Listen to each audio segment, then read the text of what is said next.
Bonsoir à tous. Bienvenue encore une fois de plus ce soir. Levons-nous pour prier, s'il vous plaît.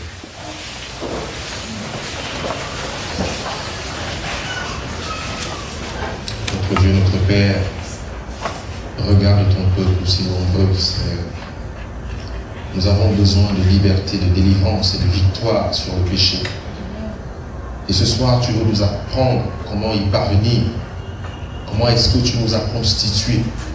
Et comment est-ce que le Saint-Esprit se débrouille à nous ramener de la mort à la vie. Qui est une science qui ne concerne que sa puissance. Ô Saint-Esprit, souviens-toi du sacrifice de Christ que tu as su implanter dans le cœur des hommes qui te connaissent. Père, agis ce soir dans ta grâce. Donne ces paroles puissantes à quelqu'un pour guérir ce soir. Donne cette guérison d'une maladie qui dure depuis des années, Père. Restaure le corps, restaure l'âme, restaure l'esprit. Donne à nouveau une intelligence distincte de celle du monde. Et que la victoire vienne dans les familles. Que tu éloignes le diable, Seigneur, parce qu'il est temps que le peuple marche en vainqueur et non en vaincu. Ô Dieu du ciel, souviens-toi de ton peuple. Au nom de Jésus-Christ. Amen. Amen. Quoique nous marchons dans la chair, nous ne combattons pas selon la chair, car nos armes de guerre sont puissantes en Jésus-Christ pour renverser les forteresses, pour détruire les raisonnements et pour amener toute pensée captive à l'obéissance de Jésus-Christ de Nazareth. C'est 2 Corinthiens 10 à partir du verset 3. La servante du Seigneur, Ellen White, elle rentre en vision et puis elle voit le monde dans l'obscurité. Et puis elle demande à l'ange qui l'accompagne pourquoi c'est aussi noir. Et l'ange lui dit, observe, encore mieux, regarde. Et pendant qu'elle observe, elle voit des petites lumières disséminées dans cette grande obscurité. Elle pose la question, c'est quoi ces lumières? Et l'ange lui dit que ce sont les enfants de Dieu qui élèvent des prières dans le lieu très saint. Et ce sont ces prières qui empêchent à Dieu de descendre visiter le monde et régler son compte. Vous n'avez pas bien entendu. Ce sont les prières que nous élevons qui font quoi? Qui empêchent Dieu de descendre régler le compte du monde. Ça va être l'une des prédications qui va peut-être prendre assez de temps. Mais priez pour moi, priez pour vous-même. Parce que ce soir, vous allez peut-être recevoir la clé de quelque chose. Et moi aussi. Si je déborde sur le temps, excusez-moi. Mais il faut qu'on termine le sujet de ce soir. Normalement, je devrais le faire au moins en 3-4 conférences. C'est-à-dire le Saint-Esprit et l'Esprit de l'homme, le Saint-Esprit et l'âme de l'homme, le Saint-Esprit et la chair de l'homme. 3. Mais le temps ne me permet pas de le faire. Alors, concentrons-nous pour suivre cela. L'homme, oui, l'œuvre du Saint-Esprit dans le croyant. Nous avons déjà défini que le Saint-Esprit n'habite pas dans les croyants, n'est-ce pas? Et nous avons dit que le Saint-Esprit, l'incroyant bénéficie de l'activité du Saint-Esprit, mais à l'extérieur de lui. Le croyant bénéficie de l'activité du Saint-Esprit à l'intérieur de lui. Voilà la différence entre un croyant et un incroyant. Mais nous avons vu également que le croyant, c'est celui qui n'a pas Christ, qui n'est pas en Christ. Or, Romains 8, verset 9 nous dit que ceux qui ont l'Esprit de Dieu sont enfants de Dieu. Ça veut dire qu'on peut être incroyant après étant dans une église, même après avoir fait 40 ans dans une église. On peut quand même être incroyant. Et j'ai appelé ces frères et sœurs remplis de bonne volonté pour nous ramener à Babylone, les Babyloniens résidant à Jérusalem. Gloire à Jésus-Christ, parce qu'à un moment donné, il va séparer l'ivraie et le bon grain. Et là, on saura qui est qui. qui fait quoi, qui a dit quoi à ce moment-là. Tout le monde sera mis à découvert. Ceux qui travaillent la nuit pour le jour et le jour pour la nuit. Nous aurons le plaisir et le privilège de voir. L'homme avait été créé à l'origine avec le Saint-Esprit, habitant en lui, afin qu'il puisse par lui refléter Dieu dans son caractère. Mais par la suite de la chute, l'homme est né dans ce monde sans Dieu et se trouve donc spirituellement en faillite. Ça, c'est ce que nous avons hérité du péché d'Adam. L'objectif de l'évangile, mis à part le salut de l'homme, est de réparer le dommage causé par le péché originel d'Adam, de telle sorte que l'image divine puisse être restaurée en l'homme. Or, le point de départ de l'évangile en tant qu'expérience est la nouvelle naissance. Naître de Dieu, naître du Saint-Esprit. Tant que quelqu'un n'est pas né du Saint-Esprit, même s'il est baptisé d'eau, il n'est jamais né en réalité. Le point de départ, c'est l'expérience de la nouvelle naissance. Or, on est né nouvellement que quand on est baptisé du Saint-Esprit. En d'autres termes, la condition préalable à toute sainteté de vie, c'est de naître du Saint-Esprit, non seulement pour le salut, mais aussi dans le but d'accomplir le plan originel de Dieu pour l'homme, qui était de refléter sa gloire, la gloire de l'amour qui se sacrifie. Chaque croyant doit être pleinement instruit de ces faits, et ceci s'applique d'une manière spéciale à cette dernière génération de chrétiens, car c'est par le reste du peuple que cette terre doit être éclairée de sa gloire. Et nous trouvons ça dans Apocalypse 18, verset 1.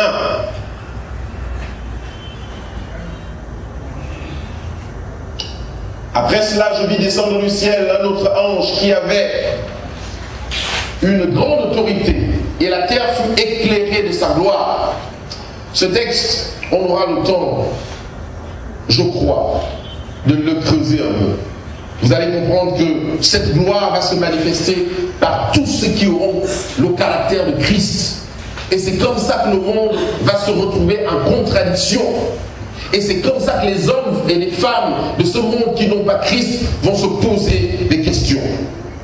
Toutes provisions ont été prises dans l'incarnation, dans l'œuvre de la rédemption de Christ, afin de restaurer l'image de Dieu en l'homme. Mais c'est la responsabilité du Saint-Esprit de réaliser dans la vie de chaque croyant devenu un avec Christ, qui vit par la foi et marche par l'Esprit, de réaliser justement ce plan de la rédemption. Je vais passer sur les versets qui en parlent, mais je peux vous les donner rapidement.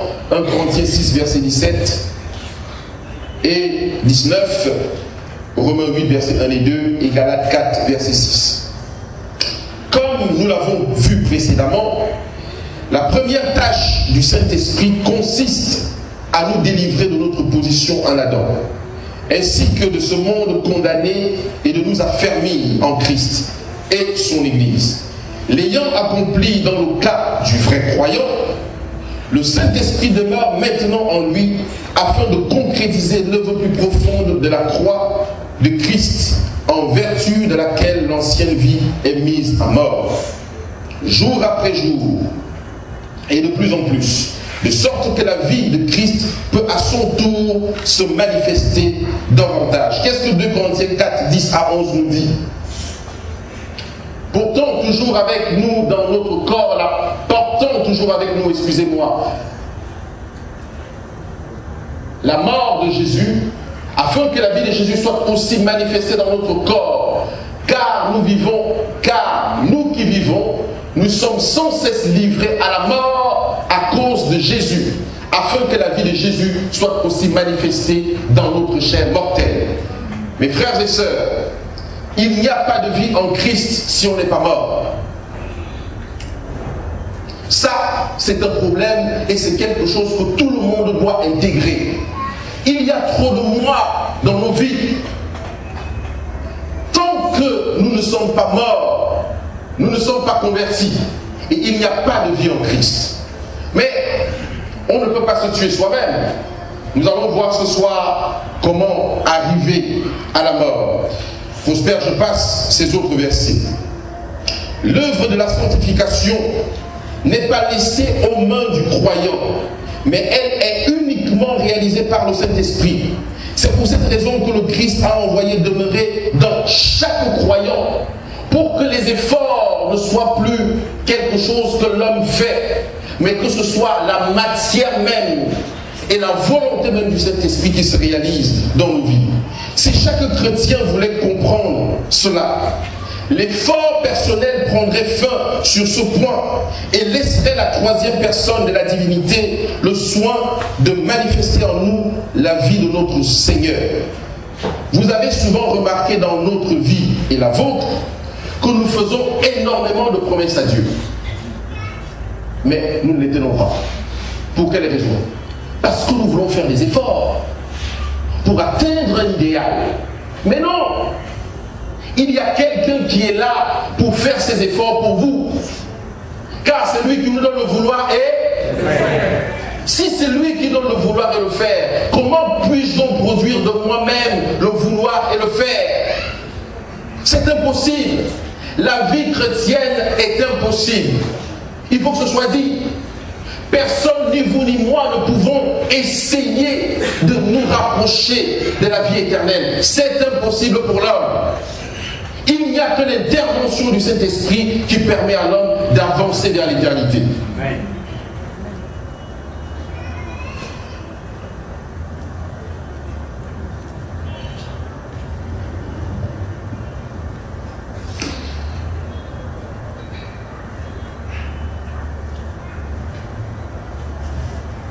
C'était la situation des apôtres à la Pentecôte. Il doit en être de même pour nous aujourd'hui. Il faut toutefois noter que le renoncement à soi dans le but de laisser le Saint-Esprit manifester la vie de Christ en nous comporte une lutte incessante. Je reprends ceci.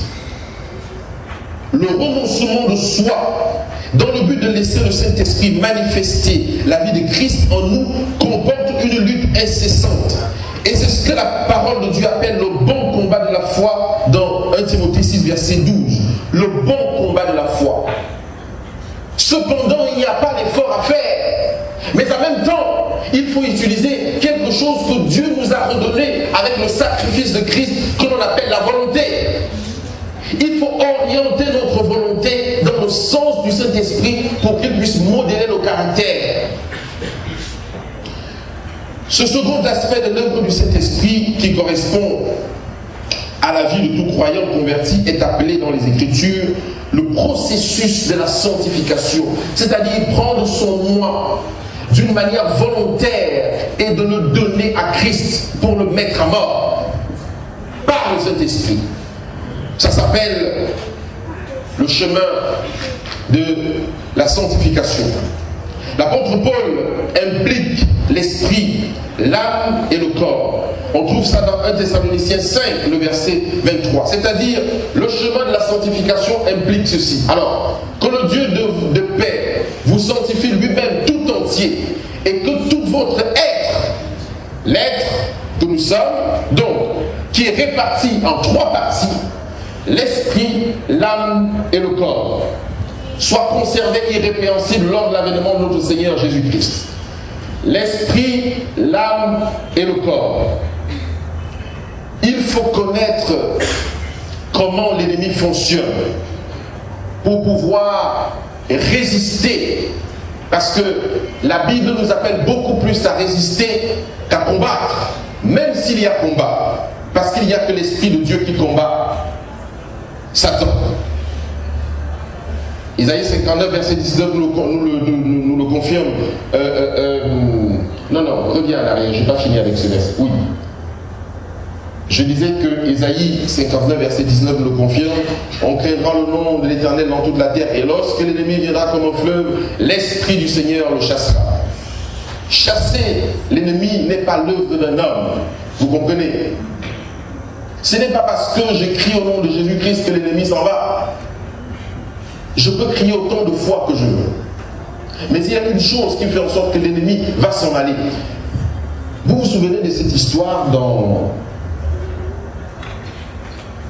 C'est Paul qui raconte cette histoire. En fait, la Bible raconte cette histoire que Paul chassait les démons et 2 personnes se sont mis à faire pareil.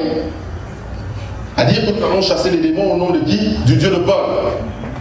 Et puis, ils font ça allègrement. Mais ils ont trouvé des démons assez coriaces. Et les démons leur ont dit, nous connaissons Jésus-Christ, nous connaissons Paul, mais vous qui êtes-vous? Et les Écritures nous disent qu'ils ont reçu une fessée. Et ça leur a donné une bonne leçon. Parce qu'on ne s'improvise pas marabout des démons.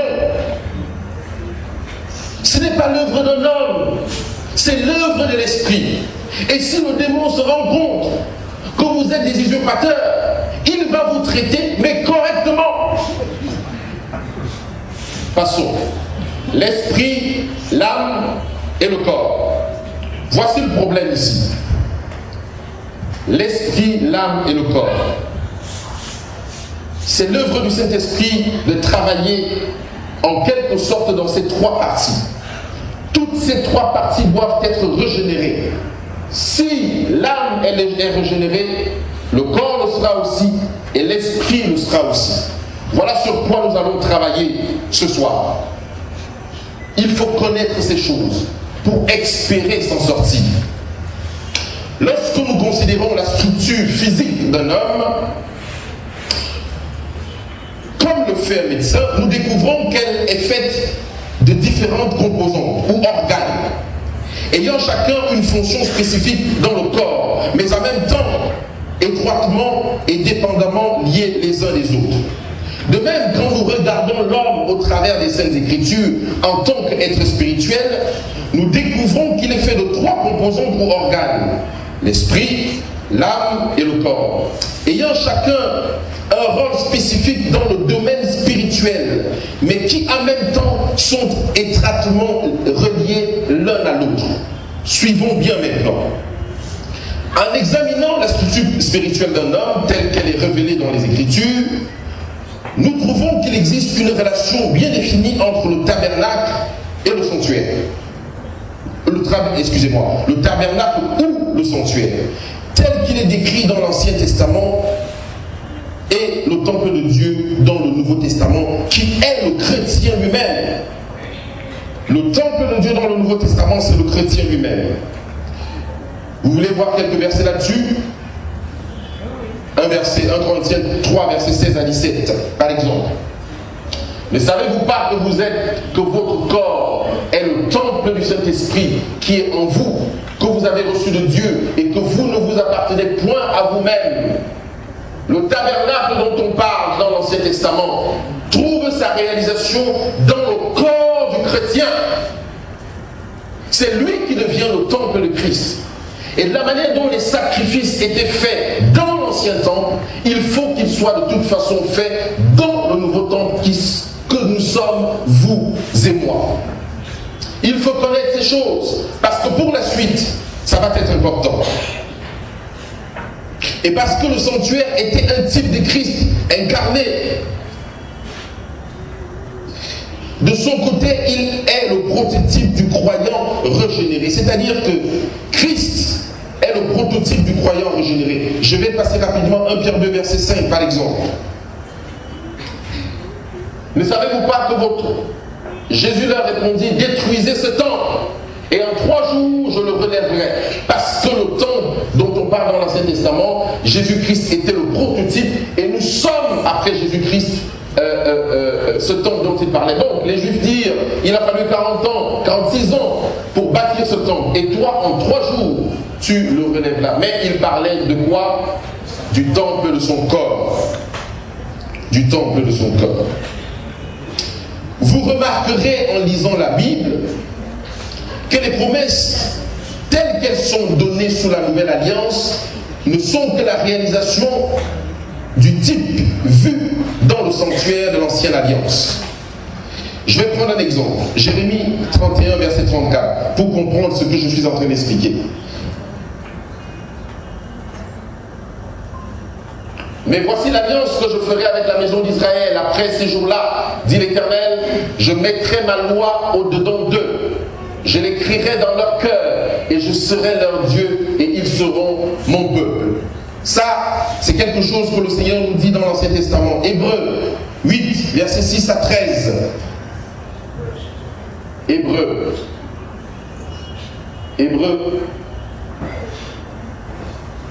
Voilà. C'est très... Mais maintenant, il a obtenu un ministère d'autant plus supérieur. Il est le médiateur d'une alliance. Alors, c'est coupé par là. Bon, en effet, si la première alliance avait été... Alors, j'ai des problèmes à lire ce verset, mais on va passer, c'est pas grave. Donc, je disais donc ceci. Dans l'ancienne alliance, la loi était écrite dans les tables de pierre, n'est-ce pas?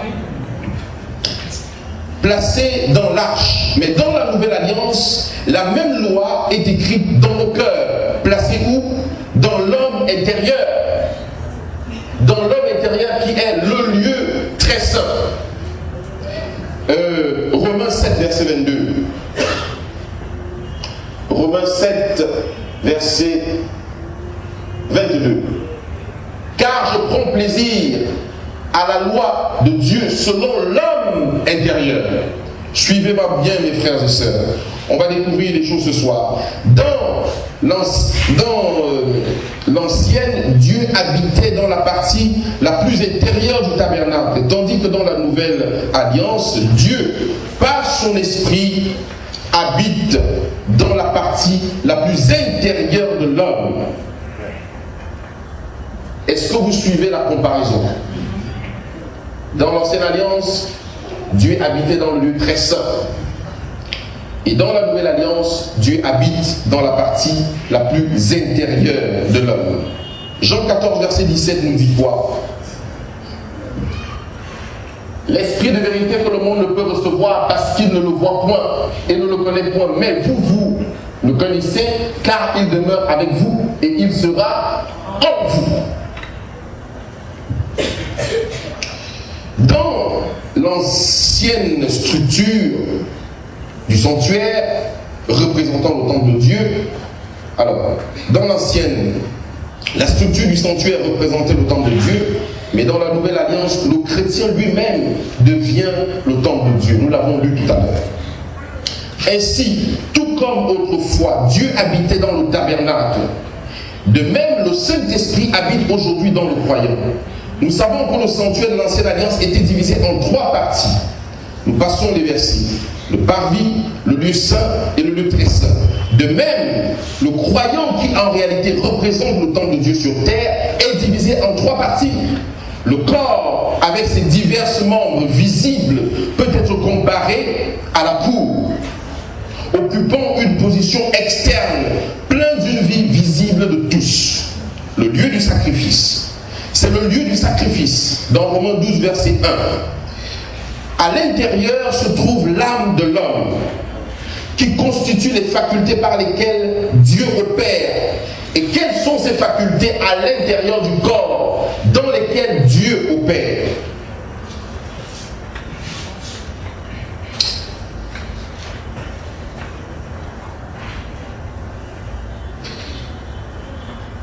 Les émotions. Toutes ces émotions, on peut parler de la volonté, on peut parler de l'intelligence. Ceci correspond au lieu saint où le sacrificateur exerçait son ministère. Mes frères, pour que le Saint-Esprit vous change, comme dans l'Ancien Testament, il faut qu'il y ait un ministère quotidien dans le lieu saint, c'est-à-dire dans votre âme où se trouve le siège de vos émotions, le moi. Nous allons le voir tout à l'heure. Tout au fond, derrière le second voile et à l'intérieur de la conscience même de l'homme réside l'esprit humain. Votre esprit, qui ne peut être comparé au Saint-Esprit qui habite chez l'homme converti. C'est-à-dire que dans votre structure, il ne faut pas confondre l'esprit de l'homme au Saint-Esprit, n'est-ce pas? Parce que l'homme a un esprit. Pour que l'homme puisse adorer Dieu, il faut que l'homme l'adore en esprit et en quoi? En vérité. Donc si l'homme n'a pas un esprit indépendant de celui du Saint-Esprit, il y a un problème. Donc l'homme normalement constitué a son esprit, et c'est par son esprit que le Saint-Esprit vient siéger. Et c'est à partir de là qu'il essaie de donner des ordres. Au fait, on continue, parce qu'on n'en est pas encore arrivé là. Dans l'homme intérieur, d'accord. Il représente pour lui le lieu saint sous la demeure du Très-Haut. La description ci-dessus et l'application du sanctuaire terrestre aux croyants ne nie en aucun cas, en aucune façon, l'existence d'un sanctuaire céleste. C'est-à-dire que ce n'est pas parce que nous sommes le temple de Dieu sur terre qu'il n'y a pas de sanctuaire céleste au ciel. Hébreu le confirme. La Bible enseigne clairement que Dieu habite dans le ciel en même temps que dans le croyant. Et vous trouvez ça dans Ésaïe 57, verset 15. On va passer. Ainsi, nous pouvons donc dire que le sanctuaire de l'Ancien Testament était la maquette divine de l'évangile éternel, qui fut premièrement accompli en Christ et doit maintenant être réalisé dans l'Église dont fait partie chaque croyant.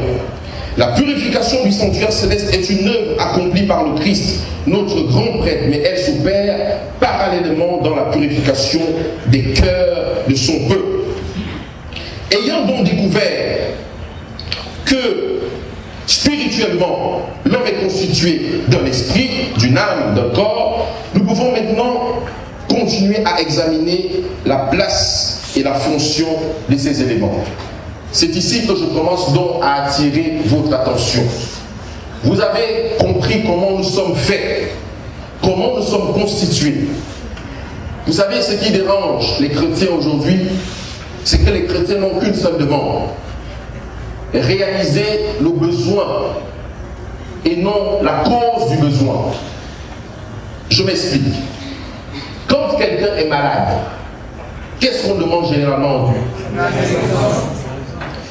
Le fait qu'on demande la guérison, est-ce que cela nous dit pourquoi cette personne est malade?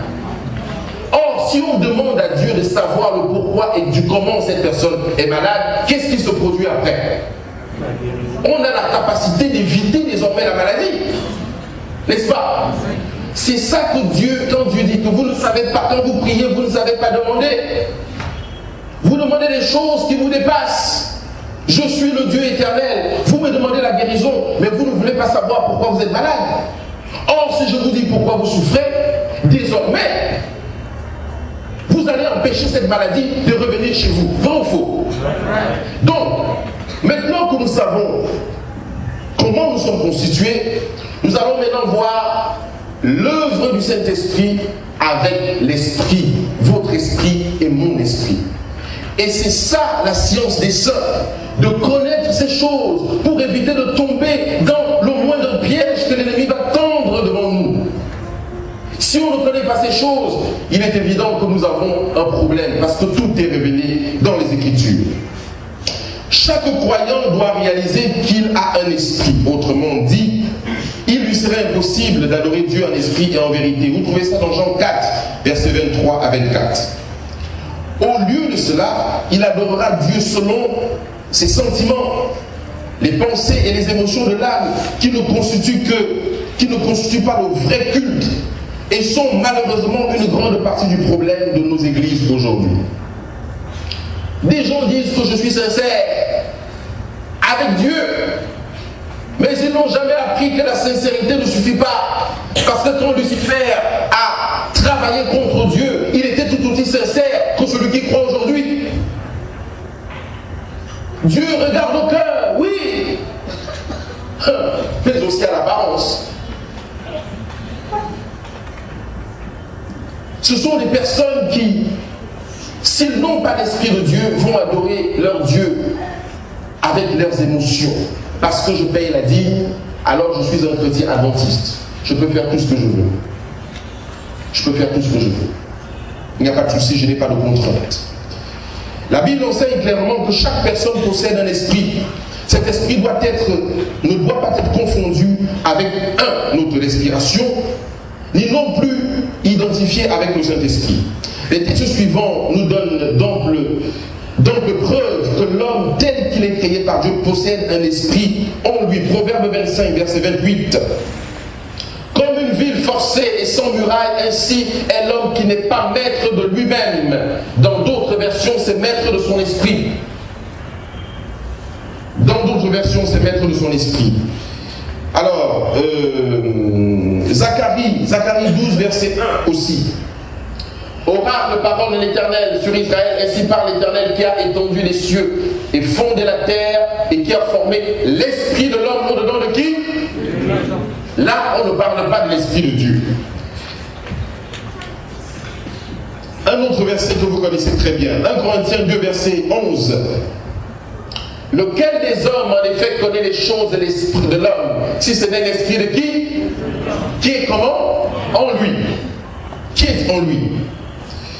L'esprit lui-même, et puis vous avez ce verset de Romains 8, verset 16.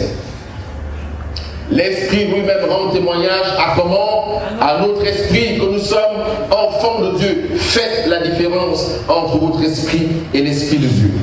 Ceci va vous amener à comprendre qu'il y a des pensées que vous avez, que nous avons, que nous attribuons au Saint-Esprit, mais qui ne sont en réalité que le reflet des émotions les émotions qui sont basées dans l'âme. Il faut une sacrée discipline du Saint-Esprit pour en arriver à discerner ce que nous pensons et ce que l'Esprit pense réellement.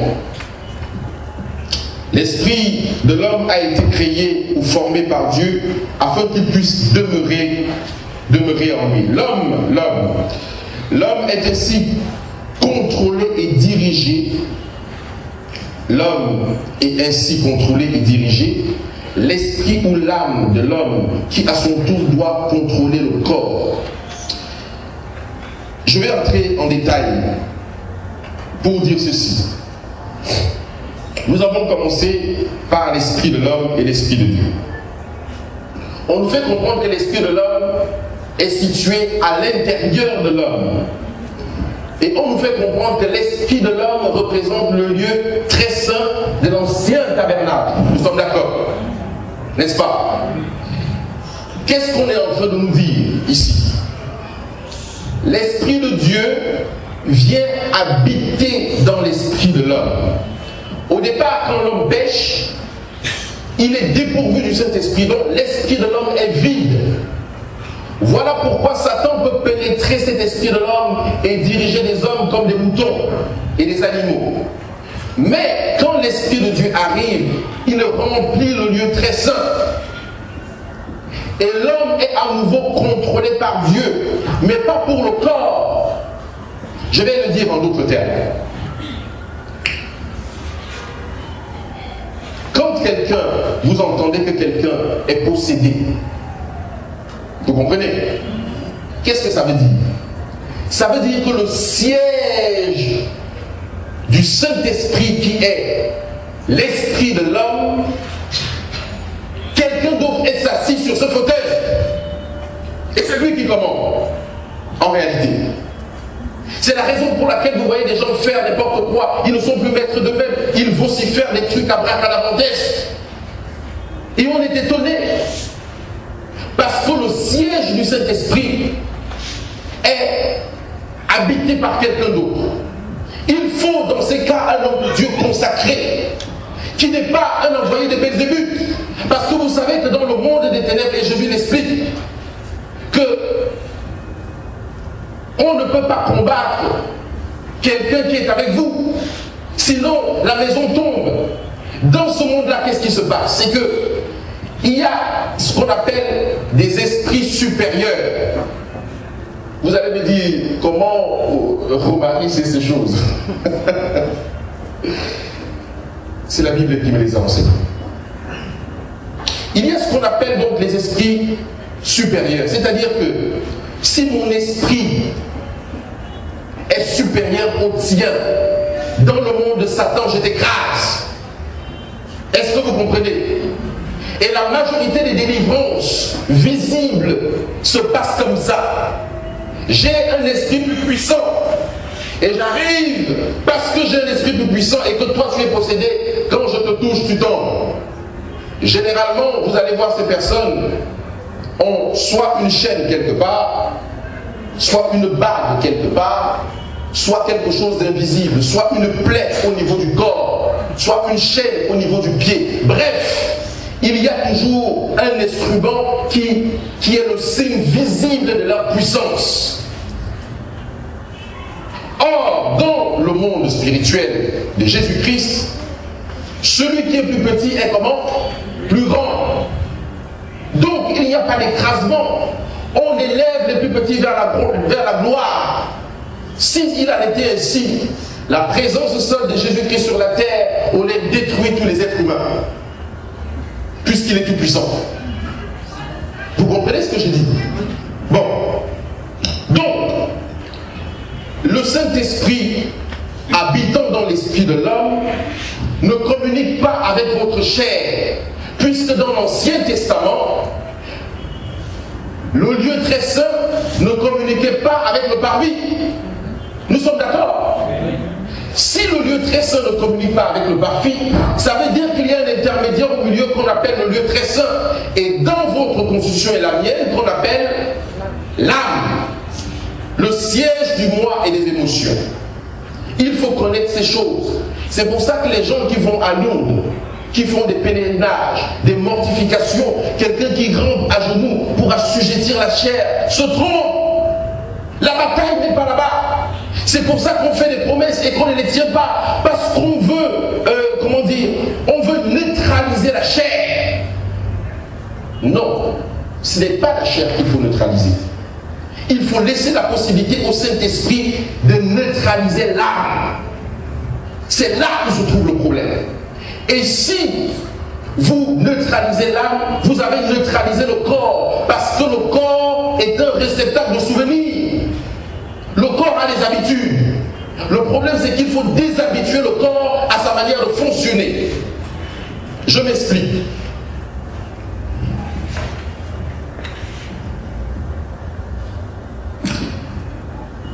Je décide de jeûner tous les lundis, par exemple. Mon âme et mon esprit et le Saint-Esprit communiquent, puisque généralement, le fait qu'il nous donne le vouloir et le faire, ça veut dire que quelquefois, quand nous sommes bien attentifs, sa volonté est confondue à la nôtre, dans le sens de Dieu. Donc Dieu te fait comprendre qu'il faut que tu jeûnes. Et ta volonté, c'est-à-dire ton âme, dit oui, Seigneur, je vais jeûner tous les lundis. Sauf que ce n'est pas une habitude. Vous comprenez? Ce n'est pas une habitude. Et vous allez dire, le lundi va arriver. Et puis, le Saint-Esprit te rappelle que mon ami, on s'est entendu que tu vas jeûner quoi? Tous les lundis. On y va. Et vous dites oui Seigneur, très obéissant. Et vous commencez à jeûner 1 heure, 2 heures, 3 heures. Votre corps commence à avoir faim. Mais faim. Vous tombez. Vous dites Seigneur, c'est trop pour moi. Je m'arrête là. Et vous allez manger rapidement. Et vous voyez comment le corps se régénère. Les os commencent à vous faire mal. Et subitement, vous vous sentez mieux. Oui, vous avez mangé. Qu'est-ce que le corps est en train de vous dire? Que mon ami, il est vrai que l'Esprit de Dieu et ton esprit, vous faites un. Et que tu as communiqué à l'âme une volonté, d'accord? Mais moi, j'ai l'habitude de manger à 1 heure précise. Et je veux ma bouffe. Si tu ne me donnes pas ma bouffe, tu vas voir de quoi je suis capable. C'est ça que le corps est en train de vous dire à ce moment-là. Et qu'est-ce que vous allez faire? Le premier lundi, vous allez jeûner 3 heures. Mais l'esprit va vous dire, mon ami, je ne suis pas content, tu reprends. Oui, Seigneur, je vais reprendre. Le lundi d'après, souviens-toi de notre rendez-vous, mon cher ami. On recommence. Et tu vas jeûner 3 heures, 4 heures, 5 heures, 6 heures. Tu n'en peux plus, tu trembles. Ça ne va plus. Et hop, tu tombes. Le corps t'a encore vaincu. Mais entre-temps, l'âme et l'esprit de Dieu sont en train d'envoyer un message, c'est-à-dire l'esprit de Dieu envoie un message à l'âme. Et l'âme est en train de dire au corps que je suis en train de modifier tes horaires de repas pour la journée de lundi. Ce qui fait que le 3e lundi, Vous allez peut-être jeûner un peu plus de 12 heures, peut-être encore tomber. Mais entre-temps, la chair vous réclame quelque chose. Et après 4 ou 5 lundis, vous commencez à jeûner toute la journée. Vous venez de déshabituer le corps à l'habitude de manger tous les lundis. Vous avez donné pendant un certain temps une information au corps pour qu'il se réhabitue à la nouvelle méthode. Je ne mange pas tous les lundis pour Christ. Amen. Et à un moment donné, vous allez vous rendre compte que un lundi, vous auriez envie de manger, que votre corps va vous dire jamais. Je suis déjà habitué à ne pas manger. Donc je n'ai pas faim. Terminé. Est-ce que vous voyez comment ça fonctionne? Il faut appliquer ces méthodes simples, mais qui sont des méthodes puissantes et qui règlent pas mal de problèmes. Beaucoup de chrétiens ici sont capables de jeûner 2-3 jours. Mais quand le temps de détresse va arriver, comment allons-nous faire? Est-ce que nous allons voler? Il y aura un temps où nous aurons l'impression que le secours de Dieu ne descend pas, où les oiseaux ne viendront pas nous nourrir. Dans ce cas, comment allons-nous faire? Maintenant, je vais vous expliquer quelque chose. Tout le monde dit que Jésus-Christ a jeûné 40 jours. Et tout le monde prend ça comme un super machin. Ah oui, c'était vraiment, c'est fun, c'est magique, il était bon. Il y a quelque chose dans le jeûne qu'on ne nous a pas expliqué. Vous me permettez de parler de ça? Quand vous engagez un jeûne, vous pouvez tenir 13 jours sans manger et sans boire. Mais les 3 premiers jours, vous aurez faim parce que, comme je vous l'ai dit tout à l'heure, c'est une question d'habitude. C'est-à-dire que le corps va vous réclamer pendant 3 jours d'affilée ses horaires de repas. Et après les 3 jours d'affilée sans boire, sans manger, le corps va comprendre que l'âme refuse de lui donner comment? À manger. Mais le corps est intelligent. C'est qu'il se dit, bon, depuis des années qu'il mange, je dois avoir des réserves dans le corps. Donc le corps commence à se nourrir de ses graisses. À se nourrir. Et vous dites, oh, je suis champion, je peux jeûner plusieurs jours sans manger, sans boire. C'est parce que le corps se nourrit lui-même. Alors imaginez-vous, après 13 jours, pratiquement après 15 jours, le corps a fini de manger les graisses. Et là, vous allez recommencer à avoir faim. Et à ce moment-là, qu'est-ce qui se passe? Le corps va commencer à manger votre chair, vos os. Et à ce moment-là, si vous ne mangez pas, nous ne sommes qu'au 13e, au 15e jour, vous allez mourir. Et c'est dans cette situation que Christ se trouve après 40 jours de jeûne. La Bible dit que Christ a fait 40 jours de jeûne, mais personnellement, d'après ma compréhension, j'ai l'impression que c'est plus. J'ai plutôt l'impression que c'est au 40e jour que le diable apparaît. La Bible ne nous dit pas combien de jours la tentation de Lucifer a duré, mais on sait que c'est au 40e jour qu'il apparaît. Donc pour moi, c'est un peu plus. Alors vous trouvez un homme que son corps physique est en train de le bouffer complètement. Il ne rêve que d'une chose, prendre un morceau de pain et un verre d'eau, et ça ira mieux. Ça ira mieux. Et c'est à ce moment-là qu'il voit un ange, Lucifer, avec toute sa lumière, toute sa gloire, comme quand il était au ciel, descendre. Et Christ ne fait rien sans l'ordre de son Père. Donc il attendait que quelqu'un vienne lui dise, ton Père a agréé ton jeûne, il faut manger. Et l'ange lui dit, si tu es le Fils de Dieu, transforme ces pierres en pain. Ça, c'est l'une des attaques les plus puissantes de l'ennemi contre Jésus-Christ. Revenons à nos moutons, parce que je pense que je suis sorti un peu trop beaucoup.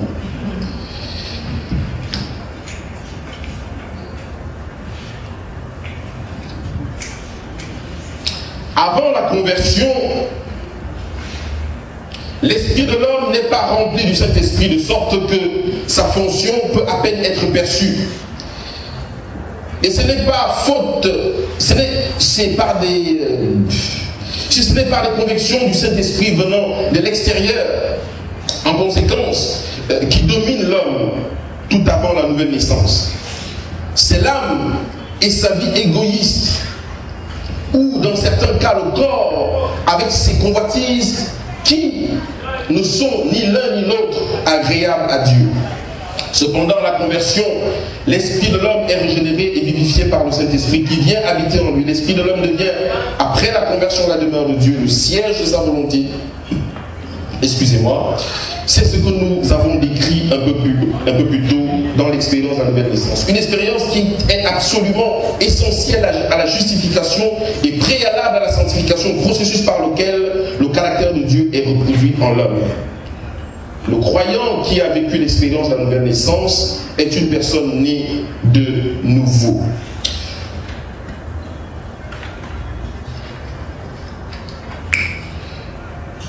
Il est un bébé spirituel qui doit apprendre à marcher sur ses pieds. De même, un enfant nouvellement né en Christ doit maintenant apprendre à marcher avec la puissance de l'Esprit en lui. C'est le processus de la sanctification. C'est pour cette raison, mes frères et sœurs, qu'un homme rempli de l'Esprit peut encore pécher. Parce que c'est un nouveau-né spirituel. L'Esprit de Dieu ne pêche pas. C'est pour ça qu'il est dans le cerveau, à l'endroit le plus reculé, il sera le moins frappé et attristé. Un homme, un bébé né de nouveau qui est rempli du Saint-Esprit, va avoir une vie spirituelle remplie de feu. Mais le fait que son corps, ses émotions, ses habitudes ont été habitués à quelque chose, il va à nouveau apprendre à marcher dans la discipline du Saint-Esprit. C'est l'œuvre de la sanctification qui ne dure pas une journée, qui est l'œuvre de toute une vie, souvent pour certaines personnes. Mais il y a quelque chose que cet homme rempli de l'Esprit fera, c'est qu'il connaît ce qu'on appelle la confession et la repentance. Mais il connaît aussi ce qu'on appelle un péché volontaire et involontaire. Un bébé spirituel, après le baptême. Et alors le Saint-Esprit commence à accroître son influence, parce que l'influence du Saint-Esprit va grandissant. Si le Saint-Esprit remplit quelqu'un subitement et qu'il n'est pas prêt, cette personne meurt. C'est Dieu qui fait irruption dans le corps d'un homme. Et si cet homme n'est pas prêt, il explose. Voilà pourquoi l'influence du Saint-Esprit est grandissante, jusqu'à ce qu'au moment où vous marchez, votre ombre est capable de guérir des personnes. Pourquoi? Parce qu'il a atteint un niveau de fusion avec le Saint-Esprit qui fait en sorte que ce qu'il est, Paul le dit dans Galates, ce n'est plus moi qui vis, c'est Christ qui vit en moi. Et si Christ vit en cette personne, il suffit de son ombre, d'une prière à distance, à des milliers de kilomètres, et on est relevé debout, comme si rien ne s'était passé.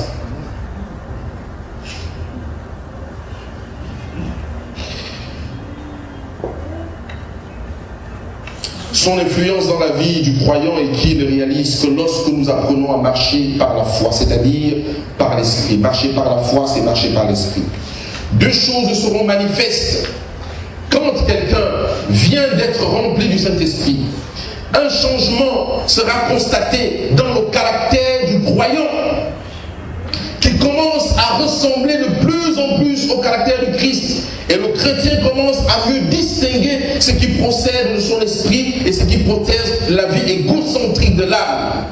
C'est ce que Paul appelle la séparation dont il est question dans Hébreux 14, entre l'âme, l'esprit et que produit la parole. Je disais Hébreux 4, verset 12. Il n'y a rien. Oui. Car la parole de Dieu est vivante et efficace, plus tranchante qu'une épée quelconque, à deux tranchants, pénétrant jusqu'à partager âme et esprit et jointure et moelle. C'est-à-dire que l'esprit va donc séparer ces deux choses, de telle façon qu'ils ne vont plus communiquer ensemble, ils ne communiqueront que via la volonté du Saint-Esprit.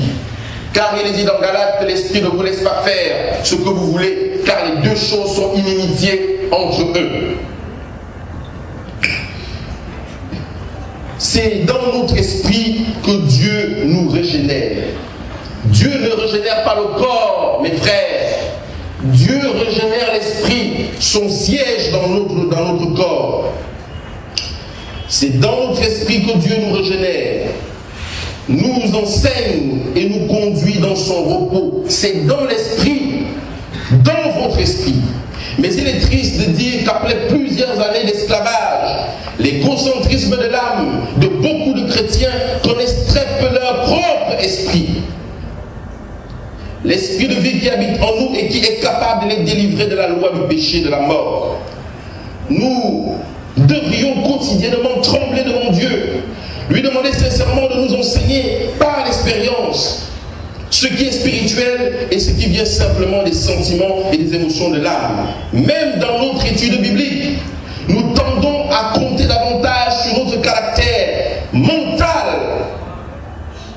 Ainsi, quand nous étudions la parole de Dieu, l'emphase est mise sur l'éducation et sur les diplômes, plutôt que de se laisser conduire par l'Esprit qui nous guide dans la connaissance de la vérité. Amen. Voilà le problème. Un homme rempli de l'Esprit n'a pas de diplôme devant le Saint-Esprit.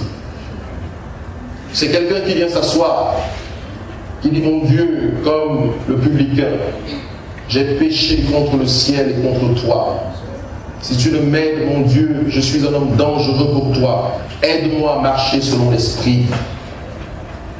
Je ne connais rien. Enseigne-moi, car tu es l'Esprit de vérité. Dégage de mon esprit, nettoie ma mémoire morte. Et donne-moi la capacité de voir des choses spirituelles au travers des choses charnelles. Maintenant, est-ce que nous sommes au clair avec l'Esprit de Dieu et l'Esprit de l'homme, comment ça fonctionne? Je ne vous entends pas. Oui. Bon, maintenant nous attaquons la deuxième partie. L'âme, qui est le siège des émotions, et le rôle de l'esprit. Les éléments qui nous rendent humains appartiennent à l'âme. Parmi ceux-ci, il y a la faculté d'apprendre et de penser. Nos idéaux, l'amour ou la haine, les sentiments, le discernement, le pouvoir de choisir, de décider, etc. appartiennent à l'âme. De nombreux exemples se trouvent dans la Bible. Dans la Bible. Je vais passer cette explication pour arriver à quelque chose. Mais si vous voulez les versets après, je peux vous les donner parce que c'est basé sur la parole de Dieu. Vous avez Exode 1,5, Deutéronome 10, verset 22. Prospères-tu les passes aussi en même temps. Acte 2, 41, ou du moins ce que tu as, et 7, 14. Et puis Romains 13, verset 1. C'est parce que le siège et l'essence de la personnalité humaine se trouvent dans l'âme, où habitent les facultés de l'esprit, c'est-à-dire, comme je l'ai dit, la possibilité, la capacité de choisir, la connaissance, les émotions. Vous avez Job 7, verset 15 pour dire cela, vous avez Proverbe 2, verset 10, Proverbe 19, verset 2. Bon, puisque l'âme est le siège de notre personnalité, elle est le siège du vrai moi. Vous entendez ça? L'âme est le siège du moi, c'est-à-dire du je. Je m'appelle tel, je suis tel. C'est pour cette raison que les Écritures emploient souvent le mot âme dans l'original, dans un processus de pronom personnel, tel que je, moi, tu, ainsi de suite. Ainsi donc, notre moi et notre âme, notre moi est notre âme. Il s'ensuit que tout ce qui vient de l'âme est souillé par l'égoïsme, désigné dans la Bible par le terme iniquité. C'est pourquoi les actes propres de justice seront condamnés au jugement comme étant des œuvres d'iniquité. Lisons ensemble Matthieu 7, mes frères, verset 21. Matthieu 7. Voilà. Ceux qui me disent Seigneur, Seigneur, n'entreront pas tous des cieux, mais celui qui seul fait la volonté de mon Père, qui est dans les cieux. Plusieurs me diront en ce jour-là, Seigneur, Seigneur, n'avons-nous pas prophétisé par ton nom? N'avons-nous pas chassé les démons par ton nom? Et n'avons-nous pas fait beaucoup de miracles? On a vu quoi? Chasser quoi? Les démons. Et fait quoi? Les miracles. Ouvrez les yeux, mes frères. Mesdames, mesdemoiselles, messieurs, chers invités, amis auditeurs, ouvrez les yeux.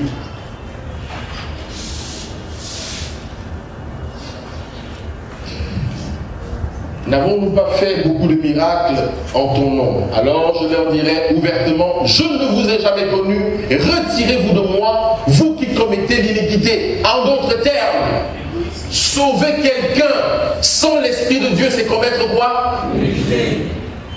Chasser un démon soi-disant au nom de Christ, mais sans l'Esprit de Dieu, c'est quoi? L'iniquité. Mais quand je marche dans la ville de Yaoundé, qu'est-ce que je ne vois comme affiche? Prophète sur prophète, miracle sur miracle, l'évangile de la prospérité sur l'évangile de la richesse. Mon Dieu, bon sang de chrétien, Christ était pauvre. Il n'avait qu'un seul vêtement. Comment pourrais-je être serviteur de Dieu, vivre dans un super palace?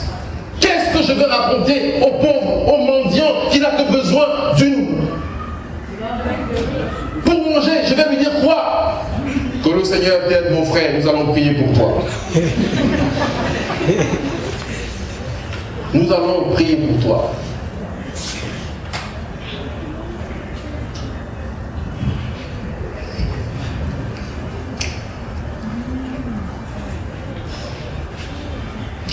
Il s'ensuit donc tout ce qui vient de l'âme essuyée. Et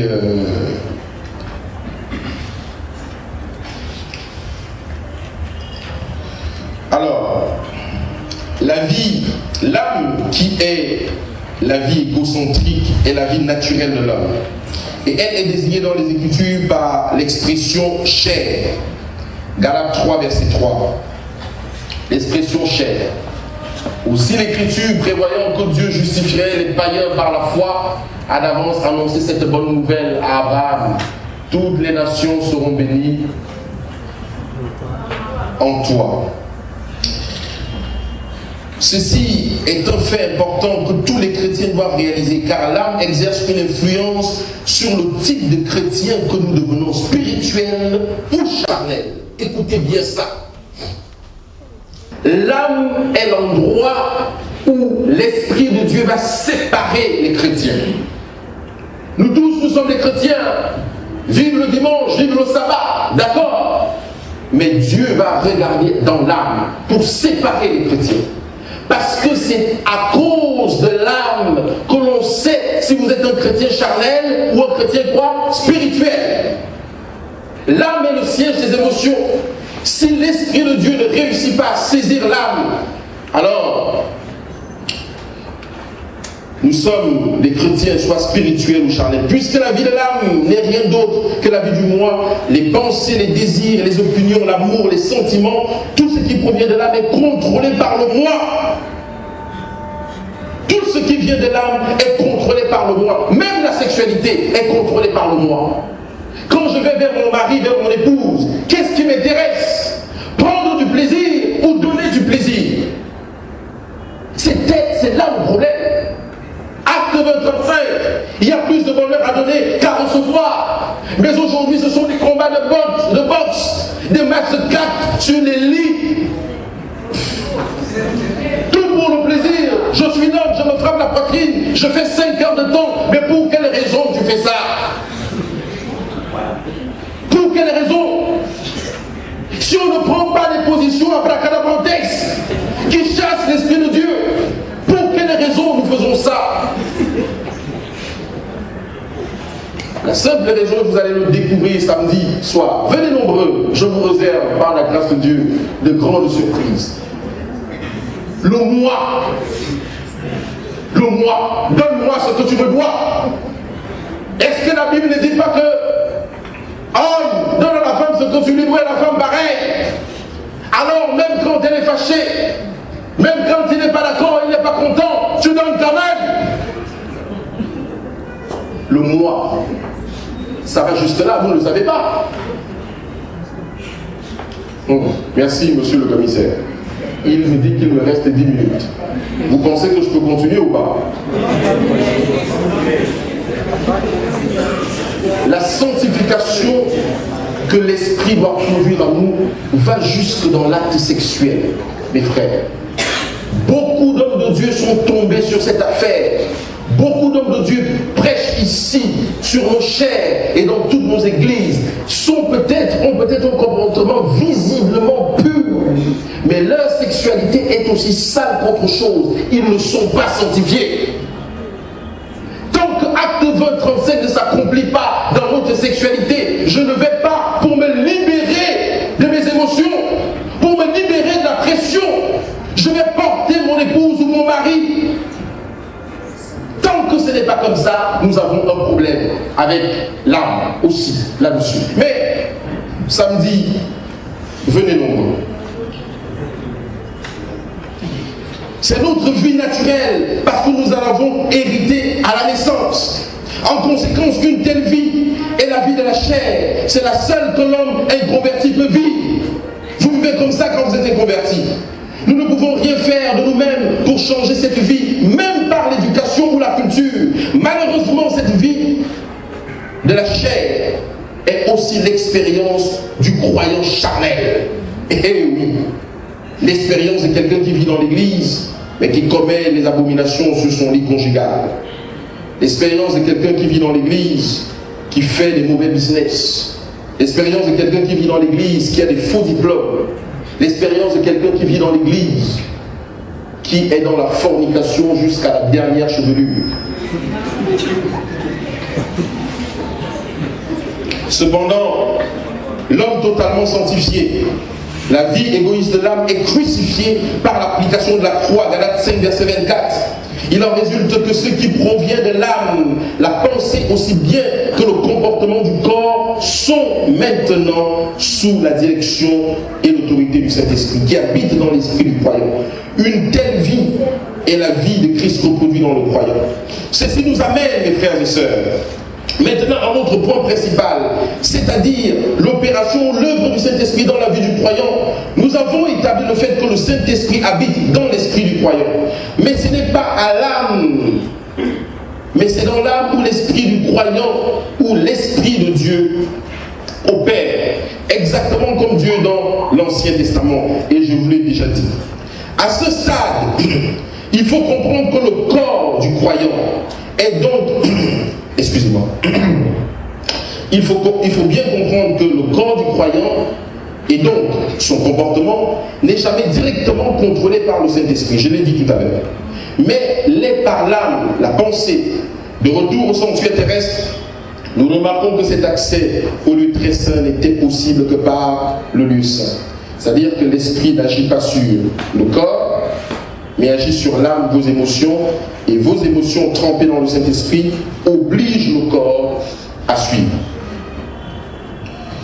Nous remarquons que le Saint-Esprit habitant dans l'esprit du croyant, représenté par le lieu très saint, ne peut avoir accès ou contrôler le corps que par l'âme, ainsi de suite, ainsi de suite.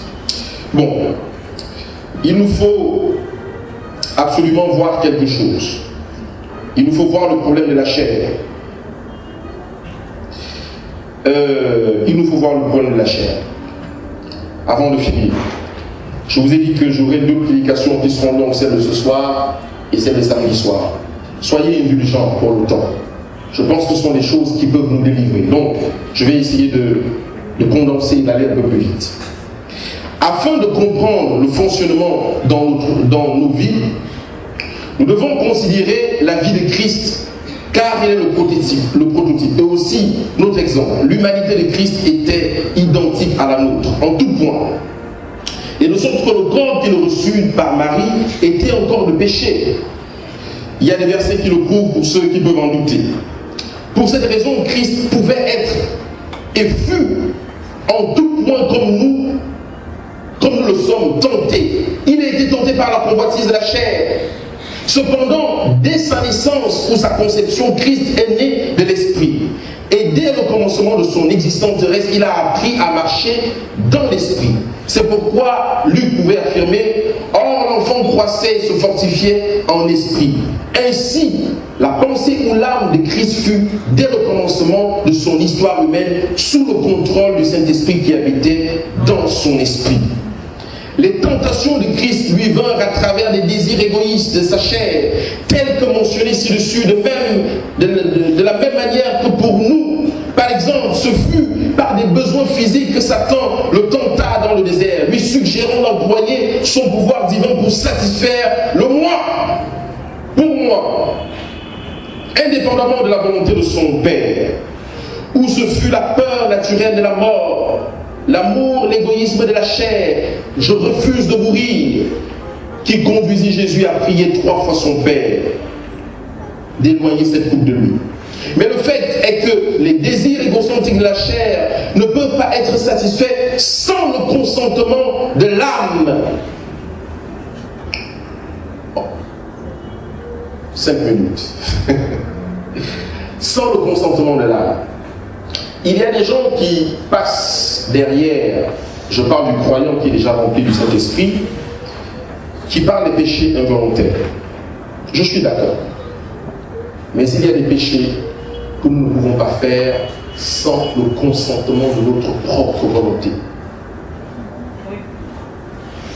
La majorité des péchés qui sont involontaires sont à la limite contrôlés par l'Esprit de Dieu. Mais une grande partie de ces péchés sont contrôlés par notre moi. C'est-à-dire que Dieu est en train de nous dire, pour la majorité des péchés que nous commettons, vous et moi, il faut le consentement de l'âme, c'est-à-dire du moi.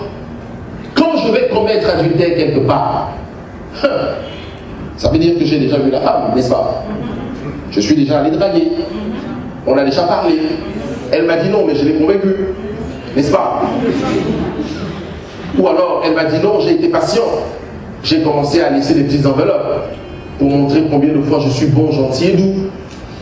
Tout ce temps, ça se passe ici. Parce que la méthode même que nous allons employer pour cacher ou pour réussir cet espoir se passe où? Dans l'âme. Pour aller plus vite, la chair de Christ étant notre chair corporativement pécheresse, convoitait le péché, mais son esprit étant spirituel ne céda jamais au péché. Et par conséquence, il triompha du péché dans la chair par la puissance de l'esprit. De même façon, nous avons l'esprit de Christ où, selon la parole de Paul, si nous revêtons le Seigneur Jésus-Christ, nous ne prendrons point soin de la chair pour en satisfaire les désirs. Maintenant, pour finir avec ce sujet, pour tout ça, pour tout ce que je viens de vous dire, le problème de l'âme, comment résoudre la question de l'âme, des péchés de l'âme? Parce qu'il y a 2 sortes de péchés pour l'homme. Il y a les péchés qui proviennent de l'âme, des péchés qu'on ne voit pas et que seul l'Esprit de Dieu détecte. Mais il y a aussi des péchés de la chair que vous et moi nous voyons. Qu'est-ce que c'est que le péché de l'âme? Juste une petite définition. Je suis quelqu'un de très généreux dans l'église. C'est un exemple. Je n'ai pas dit que je l'étais. De très généreux dans l'église. Et puis, quand il y a un problème, le premier frère qu'on va appeler, c'est le frère au mari. Frère, il y a tel qui a un problème, je donne. Il y a tel qui a un problème, je donne. Il y a tel qui a un problème, je donne. Il se trouve que Marc Romary est aussi membre du comité de la même église, n'est-ce pas? Et quand on est sur le point de prendre une décision, dès que Marc Romary lève le doigt en disant c'est à gauche, tous mes créanciers vont comment? À gauche. Ça, c'est le péché de l'âme. Personne ne le voit. Vous donnez pour être reconnu. Parce que quand vous allez donner, et ceux à qui vous allez donner vont tellement être reconnaissants qu'ils vont vous mettre sur un piédestal. Qui voit ce péché? Personne. C'est l'Esprit Saint qui voit ce péché. Comment Dieu, à Jésus-Christ, arrive à résoudre ce problème? Il y a un verset puissant dans la parole. 1 Pierre 4. il y a un verset très puissant dans la parole qui m'a beaucoup aidé. Voici la solution à tous ces problèmes. Ainsi donc, Christ ayant donc souffert dans la chair, vous aussi armez-vous de la même pensée. Écoutez la fin, que celui qui a souffert en a fini avec le péché. N'est-ce pas une déclaration puissante, mes frères et sœurs? Nous passons notre temps à tomber, à nous relever, à tomber, à nous relever, parce que nous refusons une seule chose, ne pas donner à la chair ce qu'elle nous demande. C'est tout. Accepter de pleurer, accepter de souffrir pour Dieu. La parole de Dieu nous dit que même si l'homme extérieur s'est détruit, l'intérieur se renouvelle chaque jour. Christ ayant donc souffert, vous aussi armez-vous de la même pensée, que celui qui a souffert en a fini avec le péché. Vous aimez les impurs et la viande. La viande est placée devant vous. Comment? Non, d'accord. La viande est devant vous. Vous savez que c'est mauvais, il ne faut pas manger les impurs. Vous le savez. Et vous êtes là, votre chair est en train de faire faut que je mange, faut que je mange, faut que je mange, faut que je mange. Il faut que je mange. Et vous êtes devant le plat de viande ou le plat de porc. Bon. Je ne vais pas vous penser, ou même le plat de poulet, parce que le poulet c'est la viande. Et vous êtes là. Qu'est-ce que Dieu vous dit de faire? Ce verset s'applique comment? C'est que vous allez dire à votre chair, bon, puisque tu me forces à aller prendre ce repas et manger, va le prendre toi-même, mais moi je reste ici. Mais oui, vous dites à la chair, puisque tu ne peux pas obéir à l'âme, va prendre le plat toi-même et mange, mais moi, l'âme, je reste où? Ici. Mais c'est ça la souffrance. Les gens qui vont aller au ciel sont des gens qui vont peser lourd pour Christ, c'est-à-dire quand on va les mettre dans la balance, ils auront souffert pour Christ et ils pourront se placer devant Abraham. Quand Abraham va raconter son histoire, il va dire, tu sais Abraham, j'ai souffert autant pour Christ. Tu es peut-être le père de la foi, tu as peut-être sacrifié ton fils, mais j'ai sacrifié mon ventre. Ça nous fait rire. Mais ce que vous ne savez pas, c'est que nous sommes ce que nous mangeons. Notre caractère est reflété par ce que nous mangeons. Puisqu'il faut que le corps soit nourri, si le corps est nourri par les aliments, nous reflétons ces aliments dans notre manière de fonctionner. C'est ça la réalité. Christ veut des gens qui vont dire non, je ne vais pas porter la marque. Parce que la marque coûte trop cher. Je pourrais peut-être donner cet argent pour l'œuvre de l'évangile. Oui, je me restreins pour Christ. Christ a besoin des gens comme ça. Voilà pourquoi il donne ce verset. Quand un homme voit une femme, belle femme, Christ a vu de belles femmes. Il en était entouré jour et nuit. Comment Christ a réglé le problème de sa sexualité? Christ ayant donc souffert, vous aussi armez-vous de la même pensée, que celui qui a souffert en a fini avec le péché. Amen. Si tu restes à regarder, à apprécier les formes, tu tomberas. Christ détournait le visage, car Jacques dit que regarder cela entraîne la convoitise, et cette convoitise vous amène quoi? Au péché. C'est pour ça que maintenant, quand je me lève le matin, je dis au Seigneur, je me connais. Et j'ai des yeux pour voir. Maintenant, j'ai ton voile sur mes yeux pour que je ne regarde l'abomination. C'est ça la science de la prière. Demandez à Dieu ce qui peut vous fortifier pour marcher dans l'éternité sans reculer. Amen.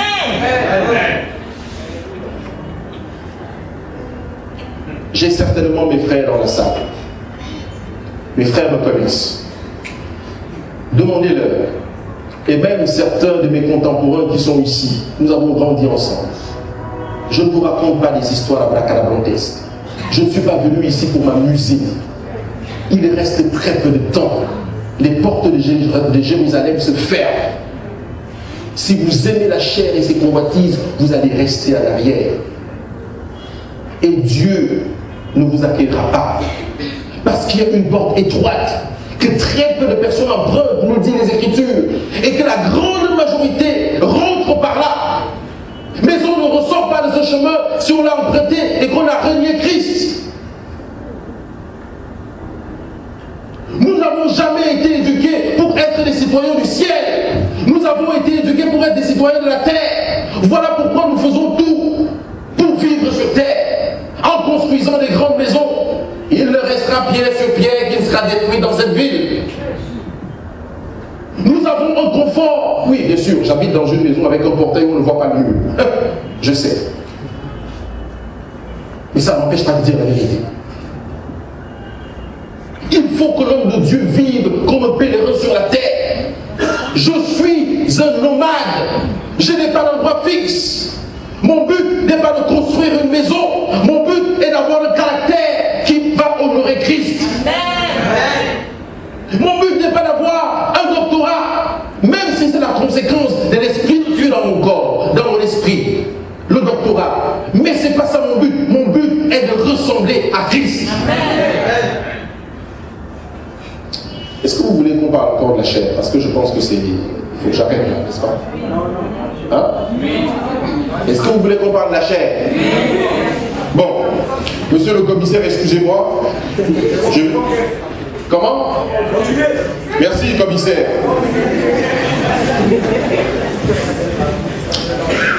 Maintenant, on va parler de la chair. La vie égocentrique naturelle de l'âme et du corps forme ensemble la vie de la chair. C'est-à-dire que, je reprends, la vie égocentrique naturelle de l'âme, c'est-à-dire le moi de l'âme, et du corps, le fait que le corps a des désirs visibles, forment ensemble la vie de la chair. Donc, l'âme et le corps forment la chair. L'homme devient chair par sa naissance. L'homme naturel ne peut donc vivre une autre vie que la vie de la chair. Tant que vous n'avez pas l'Esprit de Dieu, vous allez vivre la vie de la chair, diplôme, éducation ou pas. C'est clair. Vous allez faire du bien aux gens, mais ça va correspondre à 1 Corinthiens 13 qui dit que je peux donner tous mes biens aux pauvres, mais si je n'ai pas quoi? L'amour, c'est-à-dire l'Esprit de Dieu, je ne suis rien. L'homme peut s'éduquer et devenir très cultivé, mais il vivra toujours la vie de la chair. Ce qui signifie que l'égoïsme sera toujours, d'une façon ou d'une autre, le facteur dominant dans sa vie. L'homme est converti et impuissant à accomplir un tant soit peu la volonté de Dieu. En fait, la chair est hostile à l'esprit. Dieu ne sera jamais vraiment... Alors, en fait, la chair est hostile à l'esprit de Dieu et ne sera jamais vraiment soumise à la volonté de Dieu. Est-ce que vous avez compris ça? La chair ne sera jamais soumise à la volonté de Dieu. C'est pour ça que Dieu a crucifié la chair dans la tombe. Parce que c'est quelque chose qui ne montera pas au ciel. Ce qui montera, c'est l'Esprit de Dieu dans votre esprit qui forme votre caractère, qui monteront au ciel. Mais la chair, c'en est terminé. Dieu ne veut pas entendre parler de la chair. En effet, elle ne peut même pas. Tout croyant doit absolument réaliser que la corruption de la chair est impossible à réparer. Aussi, grande soit la puissance de Dieu, Dieu ne transformera pas la nature de la chair en quelque chose d'agréable à ses yeux. C'est parce que la vie égoïste de la chair appartient au royaume de Satan lui-même, condamné par Dieu à la destruction. C'est pour cette raison que Christ a crucifié la chair à la croix. L'âme et le corps sont tous deux issus par nature de la chair. Les croyants et malheureusement beaucoup de chrétiens ne comprennent pas la parole de Dieu et en conséquence essaient toujours d'améliorer ou de réformer la chair. Ce n'est pas ce qu'il faut faire. La chair étant pécheresse et trompeuse, de sorte qu'elle peut paraître bonne à la surface, mais elle est à l'intérieur pleine d'hypocrisie et d'iniquité. On peut apprécier les gens donnant un bon comportement, mais à l'intérieur d'eux, c'est mauvais, c'est sale. Il s'ensuit que toutes les tentatives sérieuses d'améliorer la chair par les promesses, par le Seigneur aujourd'hui, d'accord, j'ai compris, je ne le ferai plus demain, soit par la mortification du corps, comme certains rampent dans certaines dénominations, ou par des promesses, ou par des résolutions qui sont vouées à l'échec à cause de la corruption excessive de la chair. Dieu a averti son peuple de haïr même la tunique souillée par la chair. Vous trouvez ça dans Jude 23. Ce qui est né de la chair est chair, a dit Jésus-Christ. Par conséquent, le restera toujours. Dieu reconnaît l'impossibilité pour la chair d'être changée, améliorée et rendue meilleure. Car son auteur, le diable, ne peut pas changer. Donc, en sauvant l'homme du pouvoir de la chair pécheresse, il n'a pas essayé de changer la chair, mais il l'a mise à mort. Voilà pourquoi je vous disais qu'il n'y a pas de baptême de l'esprit sans cercueil. C'est-à-dire le baptême de vie. Quand on n'est pas trompé, mais quand on est baptisé. Mais il a mis à mort à la croix et a donné à l'homme une nouvelle vie à la place de la vie, la vie de son esprit. La chair doit être crucifiée. C'est là le salut, la délivrance, la puissance du péché. Une fois la vie égoïste de l'âme abandonnée à la croix, le Christ, par la foi, il devient possible pour l'esprit de prendre en charge les facultés de l'âme, la pensée. Quand la convoitise du corps domine un individu, quand la convoitise du corps domine la vie d'un individu, cette vie est remplie de méchanceté. D'un côté, quand l'âme domine la vie d'un homme, il peut vivre selon les normes morales élevées. Il peut même devenir moralisateur, celui qui sait tout dans l'église, qui connaît tout, qui sait dire tu es à côté, toi tu es à droite, de sorte qu'il peut se compter en citoyen exemplaire. Néanmoins, la vie de ces deux individus reste la vie de la chair, même si l'apparence extérieure est très différente du fond. Celui qui commet les péchés de l'âme et celui qui commet les péchés de la chair font la même chose. Les actes ou le comportement de la chair peuvent ainsi être divisés en deux grandes catégories distinctes, je l'ai déjà dit. Les actes pécheurs et les actes de notre propre justice. Les actes pécheurs procèdent principalement des convoitises du corps, et vous trouverez une liste dans Galates 5, c'est-à-dire tout ce qu'un homme fait de visible. Voilà ce qu'on appelle les actes du corps.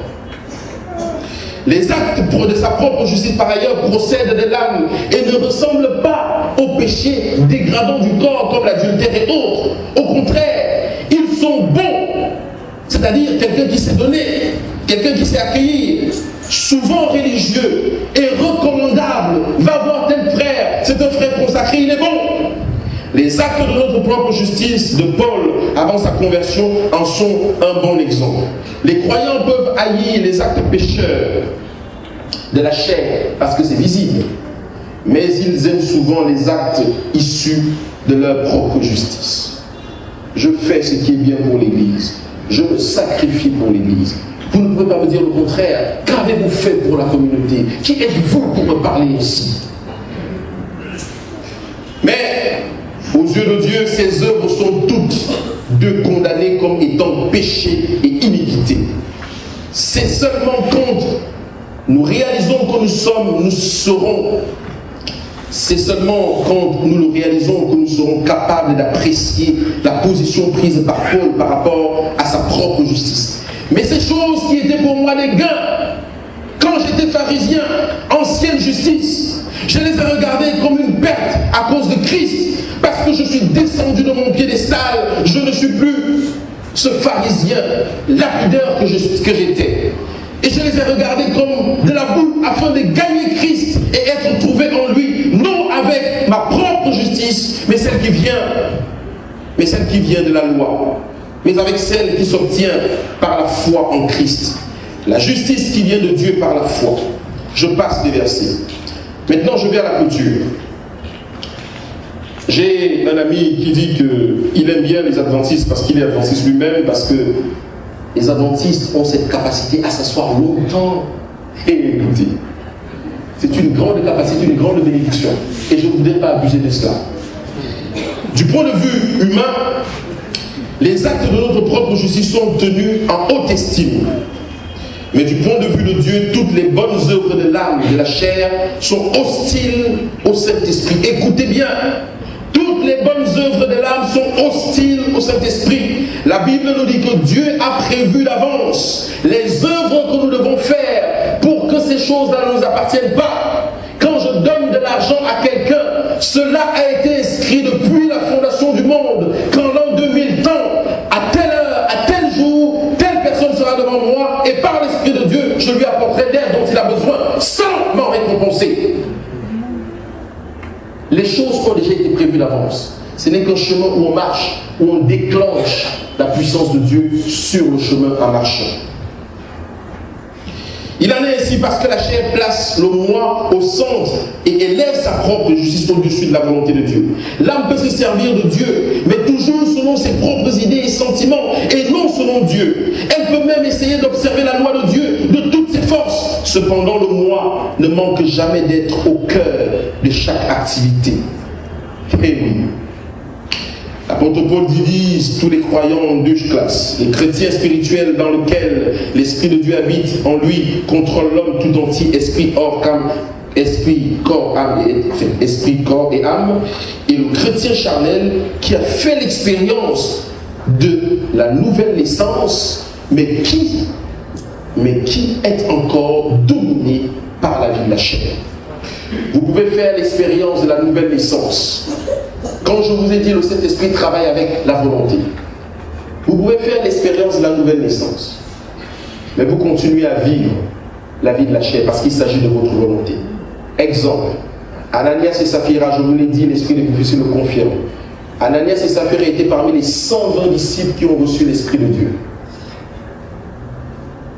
Mais la vie ressentie de la chair a dominé quand il fallait faire le partage. Ils ont ramené une partie et Pierre leur a posé la question: comment avez-vous osé vouloir tromper le Saint-Esprit de Dieu qui est en vous? Parce que c'est ça le problème. Vous pouvez tromper quelqu'un, si le Saint-Esprit n'est pas en vous, ce n'est pas un problème. Mais si vous trompez quelqu'un et que le Saint-Esprit est en vous, vous êtes en train d'utiliser Dieu pour vos affaires. Et c'est l'une des choses que le Saint-Esprit déteste. Et vous l'attristez ainsi. Nous l'attristons ainsi. En conséquence,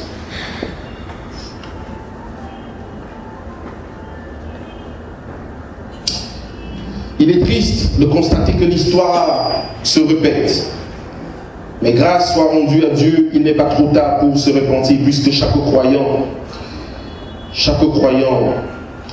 doit apprendre. Par conséquent, qu'il ne peut y avoir de partenariat entre la chair et l'esprit. Et que la seule formule pour mener une vie chrétienne, c'est non pas ma volonté, mais la volonté de Christ. Il faut simplement arrêter de faire sa propre volonté et d'accepter de souffrir.